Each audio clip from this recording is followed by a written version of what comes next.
Bubba the Old Redneck from Georgia decides to travel across the South to Virginia to see God's country. When he gets to Franklin, he likes the place so much that he decides to stay. But first, he must find a job. Bubba walks into an international paper company office and fills out an application as an experienced log inspector. It's his lucky day.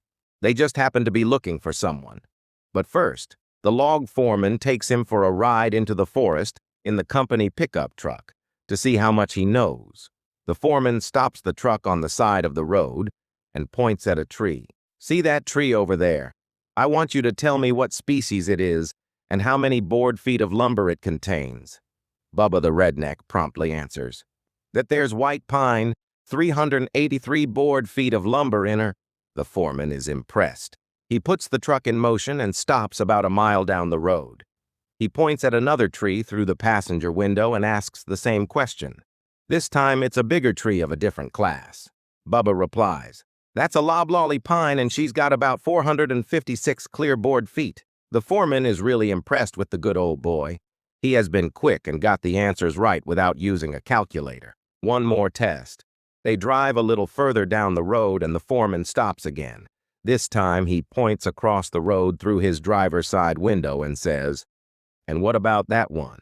Before the foreman finishes pointing, the Bubba says, "White oak, 242 board feet at best."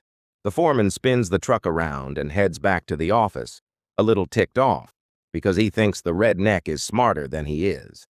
As they near the office, another foreman stops the truck and asks Bubba to step outside. He hands him a piece of chalk and tells him, "See that tree over there? I want you to mark an X on the front of that tree." The foreman thinks to himself, "Idiot, how would he know which is the front of the tree?" When Bubba reaches the tree, he goes around it in a circle while looking at the ground. He then reaches up and places a big white X on the trunk.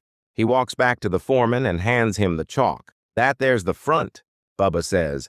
The foreman laughs to himself and asks sarcastically, "How in the hell do you know that's the front of the tree?" The good old boy looks down at his feet while rubbing the toe of his left boot, cleaning it in the gravel, and replies, "'Cause somebody took a shit behind it." Needless to say, he got the job and started.